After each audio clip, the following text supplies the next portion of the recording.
Merci au Seigneur pour tout ce qu'il nous a accordé déjà. J'aimerais maintenant vous inviter à prendre vos Bibles. On va lire dans l'évangile de Matthieu. Évangile de Matthieu au chapitre 26.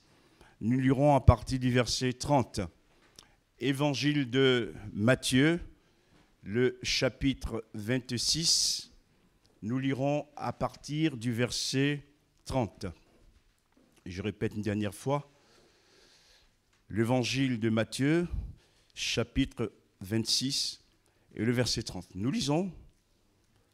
Après avoir chanté les cantiques, ils se rendirent à la montagne des Oliviers. Alors Jésus leur dit, « Je serai pour vous cette nuit une occasion de chute.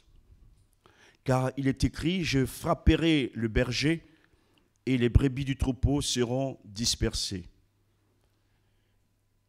Je vous précéderai en Galilée. » Pierre, prenant la parole, lui dit, « Même si tu étais pour tous une occasion de chute, tu ne le seras jamais pour moi. » Jésus lui dit, « Je te le dis en vérité, cette nuit même, avant que le coq chante, tu me régneras 3 fois. » Pierre lui répondit, « Même s'il me fallait mourir avec toi, je ne régnerai pas. » Et tous les disciples dirent la même chose. Amen. Seigneur a mis dans mon cœur un message particulier pour nous ce matin. Je ne parlerai pas tant du reniement de Pierre, mais je vous montrerai quelque chose dans ce texte pour aussi nous encourager. Le titre du message ce matin, c'est « Le chant qui suit l'épreuve ». Le chant après l'épreuve.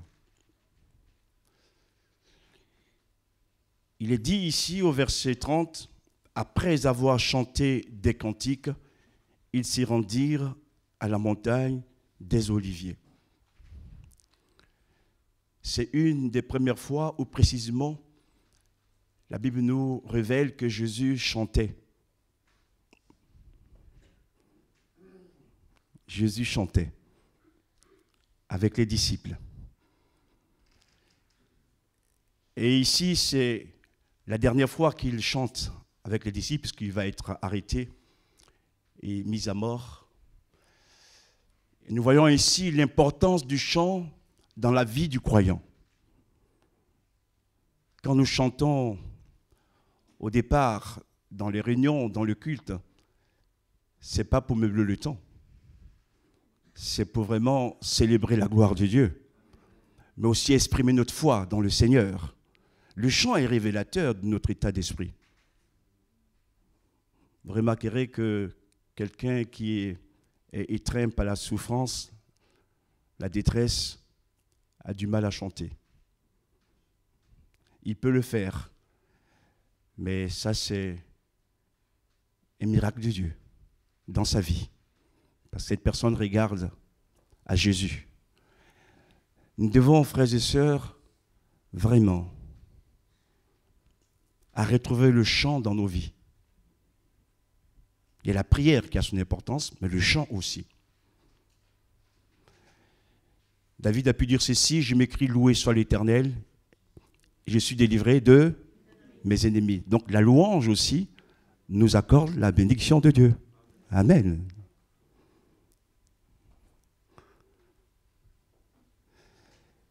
Et j'aimerais peut-être encourager quelques-uns aussi. Merci pour ceux qui ont appris à chanter, qui ont été formés. Il faut de l'excellence dans l'Église également, comme qu'on a des musiciens, des chantres, etc. C'est bien. Mais là, je parle du chant de principe. Tu n'as pas besoin de faire le conservatoire pour chanter à la gloire de Dieu. D'accord ? Et des fois, même quand on chante et qu'on est animé par l'Esprit, notre âme est visitée.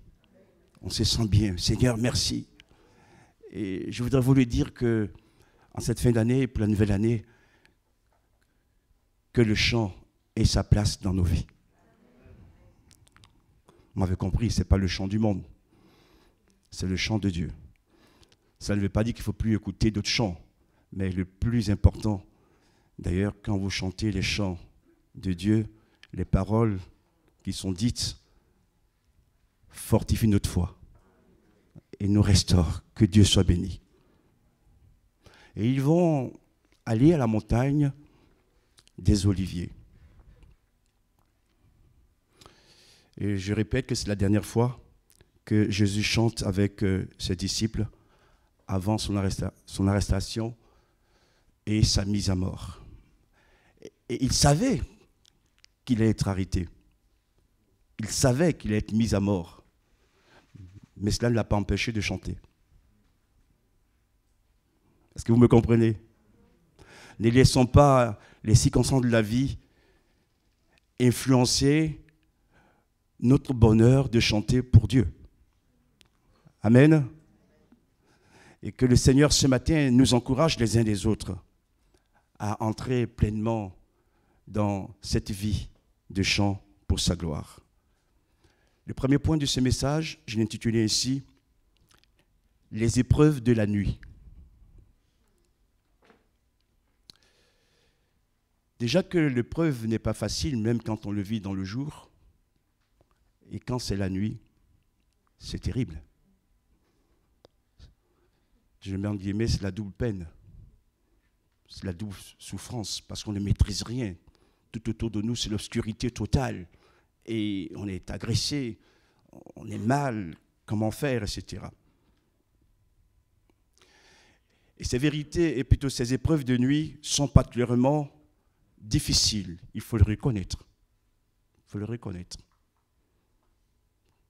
Il ne faut pas dire à son frère, c'est pas grave, ou à sa sœur, c'est pas grave. Non, il y a une souffrance qui est là.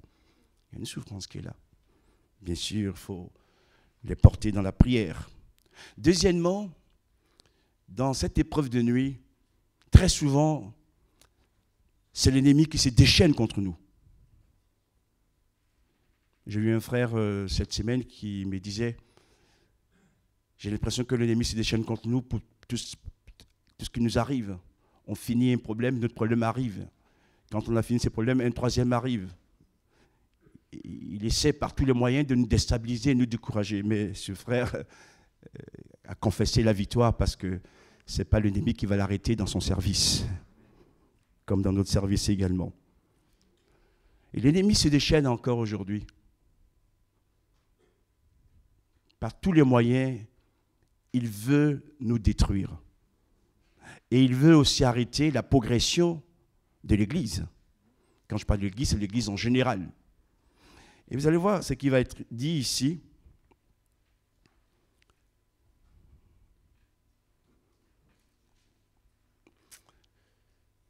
Quand le berger est frappé, les brebis du troupeau se dispersent. Qui frappe ici? C'est l'ennemi. Et où il frappe? Il frappe à la tête. Il frappe où il y a les responsables. Et je peux prendre cet exemple aussi au niveau de la famille. Quand dans une famille, les parents sont frappés, les enfants trinquent. On voit que l'ennemi n'est pas bête. Il sait où frapper. Et il va frapper généralement là où des hommes et des femmes ont pris la résolution de servir Dieu totalement jusqu'au bout.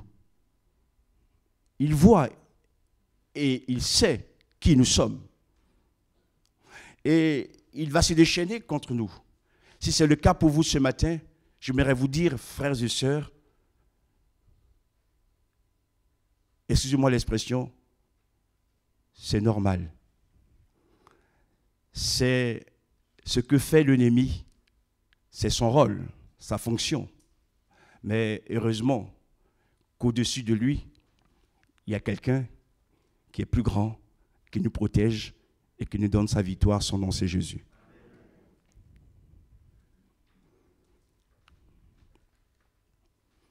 Jésus va être frappé cette nuit-là, puisque il va être trahi. Dans la nuit, il est trahi. Dans la nuit, il est arrêté. Dans la nuit, il est battu. Et il souffre. Et il souffre. Je voudrais dire ceci en prenant les paroles de Jésus ou en citant les paroles de Jésus. Mais après avoir supporté toutes ces choses, que dit-il? Je serai ressuscité. Amen. Il y a l'épreuve de la nuit, il y a la souffrance, il y a les coups qu'il a pris, qu'on peut prendre. Mais Jésus regarde au-delà de cela. Il dit que la mort n'est pas la fin de sa vie. Les coups ne sont pas la fin. L'acharnement de l'ennemi contre lui n'est pas la fin. Même mort, il ressuscitera. Amen. Ça veut dire quoi pour nous aussi? Que dans les coups qu'on peut recevoir, dans nos souffrances, dans nos problèmes, nos détresses, Dieu permet toujours qu'au-delà, il y ait la vie, la résurrection. Amen. Ne restons pas seulement aux coups qu'on prend, aux souffrances, il faut avancer. Et Jésus avance avec les apôtres. Et quand je serai ressuscité, il dit ceci, il sort vainqueur de cette épreuve. Je voudrais vous le dire de la part du Seigneur ce matin, quelle que soit l'épreuve que nous traversons la nuit, quel que soit l'acharnement de l'adversaire dans notre vie, nous pouvons nous aussi comme Jésus sortir vainqueurs. Amen. Sortir vainqueurs parce que Dieu est avec nous.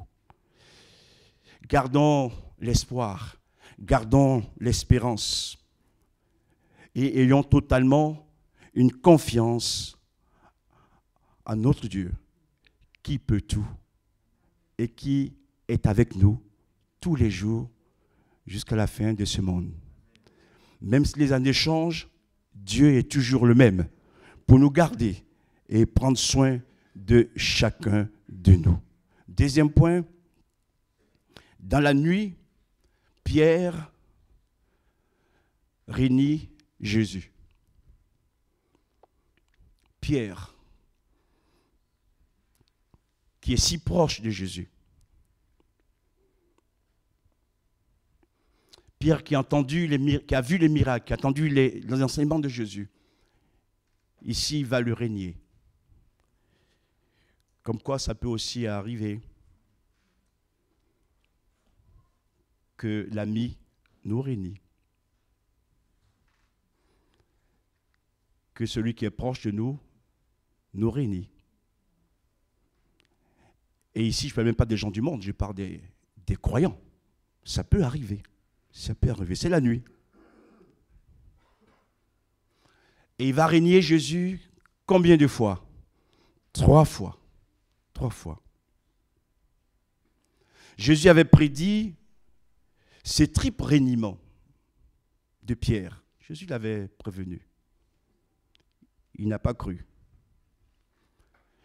Et ce que j'aimerais dire encore, c'est que tout ce que Jésus dit de nous, ou sur nous, s'accomplira toujours. Qu'on le veuille ou non, qu'on dise non Seigneur, ça ne me ressemble pas ça. Mais si Jésus l'a dit sur ta vie, cela va s'accomplir. Et ce que j'aime chez le Seigneur, on a parlé beaucoup d'amour ce matin et on continuera encore de parler d'amour. Mais l'amour n'exclut pas la vérité. Qui parmi nous, bien sûr on n'a pas vécu autant de Pierre, peut dire qu'il aime Pierre plus que Jésus? Jésus aime profondément Pierre. C'est lui qui a confessé, tu es le Fils de Dieu, le Messie. Waouh! Quelle révélation, quelle parole! Mais ici, Pierre n'était pas dans son état, dans le bon chemin, et Jésus va le lui dire. En lui disant, ce n'est pas qu'il ne l'aime plus, mais il le met en garde. Et comme Pierre n'a pas écouté la mise en garde, mais il va succomber à cette tentation. Cette nuit, avant que le coq chante, tu me réuniras 3 fois, verset 34. Ce que j'aimerais vous montrer également ici, c'est que, des fois on lit le texte très vite, cela signifie que le coq va chanter après le reniement de Pierre. Quand on lit le texte, on peut croire que le coq a chanté avant. Non, le coq chante après. Le coq chante après. Troisième point, rien ne peut empêcher Dieu de faire chanter. Rien ne peut empêcher Dieu de faire chanter.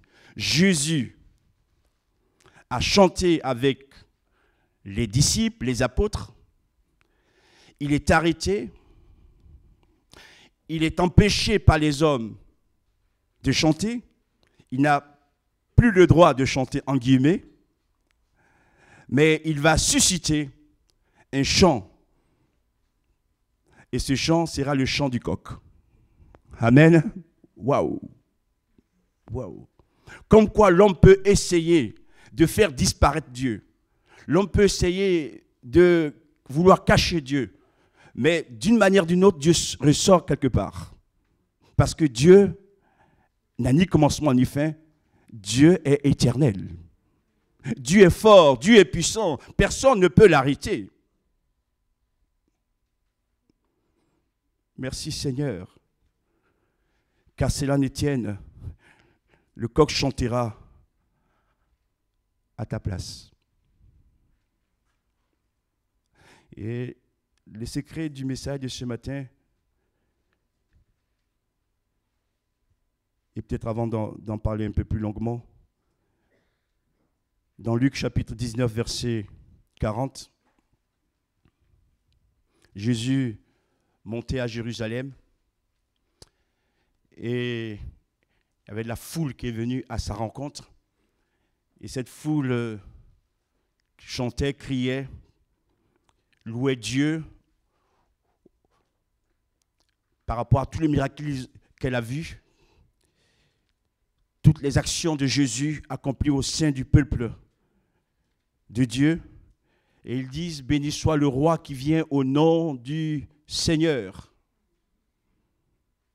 Paix dans le ciel et gloire dans le lieu très haut. Et les pharisiens prennent ombrage. Toujours, il y a quelqu'un qui est piqué par la jalousie et qui voudrait qu'on ne parle plus de Jésus, qu'on ne parle plus de Dieu. Et Jésus va leur dire ceci. S'ils se taisent, les pierres crieront à leur place. Dieu est capable de faire parler les pierres. Waouh! C'est ce Dieu que je prêche ce matin, mon frère et ma soeur, pour t'encourager. Quelle force, quelle puissance. Naturellement, la pierre ne peut pas parler, mais Dieu est capable de le faire parler. Comme Dieu a fait parler l'âne devant le prophète Balaam. Il n'y a que Dieu qui peut faire ça. Et en vous communiquant ce texte ce matin, c'est aussi pour vous fortifier votre foi, frères et sœurs. Dieu n'est pas limité par nous. Dieu peut tout. Et Dieu n'a pas changé. Même si nous sommes dans une période de pandémie, Dieu est capable de faire encore de grandes choses. Alléluia. Seigneur, merci pour ta parole. Merci pour ta présence. Merci d'avoir souffert pour moi, pour nous, pour que nous vivions avec toi. Et ce matin, en cette fin d'année, nous voulons nous rappeler que celui qui vit en nous s'appelle Emmanuel. Dieu avec nous. Alléluia. Son nom, Yeshua, signifie également le Sauveur. Celui qui nous a sauvés va encore nous sauver. Et avec lui, nous avancerons. Seigneur, merci pour ta présence et tout ce que tu fais dans nos cœurs et nos vies. Le chant nous parle de joie. Mais le chant parle aussi de réveil. Quand le coq chante, il annonce un jour nouveau. Il y a eu bien sûr le reniement de Pierre. Il y a nos fautes, il y a nos trahisons, mais Dieu va au-delà.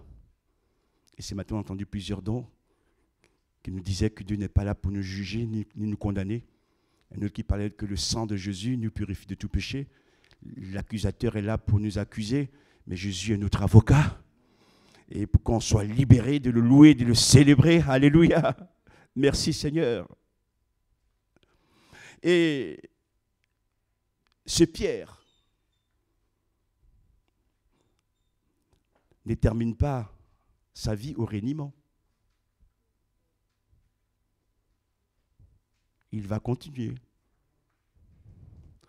Ce que j'aimerais dire à quelques-uns ce matin, notre erreur, c'est que souvent, on fige les gens.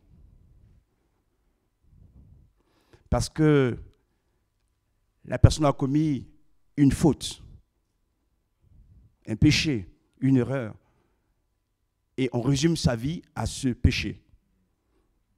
Mon frère et ma sœur, fais un peu comme Jésus. Il n'a pas figé Pierre, hein? Sinon Pierre n'aurait pas été celui qui prêche à la Pentecôte. Pierre a continué. Gloire à Dieu. Et quand Jésus pense à Pierre, il se souvient beaucoup plus de ce jour où il a prêché, où 3000 âmes ont été touchées. Ce matin, j'aimerais le dire vraiment de la part du Seigneur. L'amour aussi, c'est de ne pas juger les gens ni les condamner définitivement. C'est de pouvoir aussi les libérer pour que les personnes puissent vivre leur vie. Ne commençons pas cette année nouvelle 2022 encore à rappeler le péché des autres qui datent il y a 10 ans, il y a 15 ans. Et même si ça date d'une semaine, c'est l'affaire de Jésus avec la personne. Ce n'est pas ton affaire. Au contraire, exhortons-nous, encourageons-nous, prions les uns pour les autres. Le passé de Pierre est passé. Jésus le fait entrer dans une vie nouvelle, que nous puissions aussi en tirer des leçons. Le chant du coq traverse toutes nos nuits. Si vous m'avez compris, ou compris le message de ce matin, les coqs continuent de chanter, oui ou non? Alors, qu'est-ce qu'on va retenir? Va-t-on retenir le reniement de Pierre quand le coq chante, ou plutôt en disant que Jésus lui a pardonné, fait grâce pour faire de lui un grand prédicateur? Amen.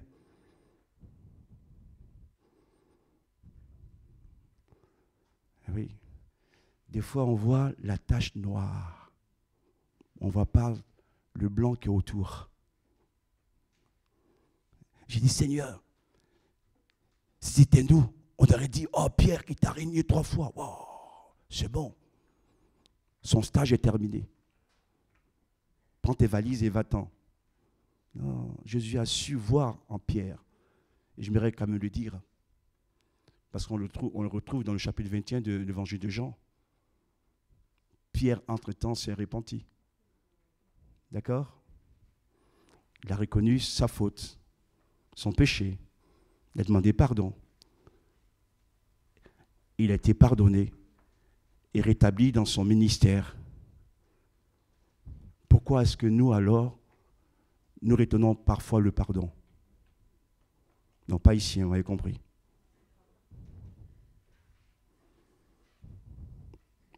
Si Jésus devrait nous pardonner comme nous pardonnons aux autres, waouh!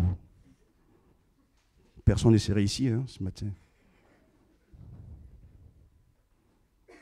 Mon frère, ma soeur, je vais terminer bientôt. Il y a un don qui nous a parlé aussi d'humilité. Soyons humbles. Soyons humbles. Quand on dort la nuit, le matin, on n'est pas toujours sûr d'être réveillé. C'est une grâce de Dieu. Une grâce de Dieu. Et pendant qu'il est temps de faire la paix les uns avec les autres, faisons-le. D'accord? Ne polluons pas l'année 2022. Libérons cette année qui va commencer. Merci Seigneur. C'est vrai que Pierre a régné Jésus, qui n'a pas bien fait. Mais Jésus lui a pardonné. Il n'est pas resté à ses niveaux. Pierre a changé. Pierre a été transformé par l'Esprit. Et Dieu s'est servi de lui jusqu'à la fin. Vous savez comment il est mort d'ailleurs, Pierre? Crucifié, tête en bas. Voilà. Ce n'est pas écrit dans la parole, mais c'est les traditions qui nous rapportent ça. Donc, on voit qu'il a continué de servir son maître et il lui est resté fidèle jusqu'au bout. Amen. Que nous puissions aussi renouveler notre fidélité au Seigneur en disant, Seigneur, c'est vrai, dans l'année 2021, j'ai fait des choses pas toujours à ta gloire. Pardonne-moi, purifie-moi. Que cette année nouvelle qui commence, Seigneur, je puisse vivre de nouvelles expériences. Mais que je puisse aussi, Seigneur, ne pas figer mes frères et mes sœurs sur le passé et dire que ce que tu as commencé dans leur vie, tu peux l'achever et les transformer. Et alors, tous ensemble, en écoutant le chant du coq, nous dirons merci Seigneur. Et je termine par ces paroles. Mais puisque le chant du coq, aujourd'hui, c'est l'Esprit de Dieu qui chante en nous, et qui chante au travers de nous. Gloire à Dieu, pour nous dire que la vie continue, quoi qu'il arrive, et il faut avancer. Que Dieu nous bénisse ensemble. Merci pour ta parole, pour cet enseignement. Ce que nous voulons, ce n'est pas seulement écouter, mais c'est aussi de mettre en pratique cet enseignement. Aide-nous, Seigneur, à faire tomber nos écailles de nos yeux, pour que nous ne soyons plus comme avant, Seigneur. Nous puissions comprendre que tu veux qu'on avance. Alléluia. Merci pour le chant dans notre vie. Merci pour tes victoires dans notre vie. Merci parce que ce matin encore, tu veux nous visiter. Oh Seigneur, sois loué pour ta bonté, ta patience, ta miséricorde et ton pardon. Merci pour l'Esprit de Dieu qui habite en nous, qui nous conduit, qui nous restaure, qui nous fortifie.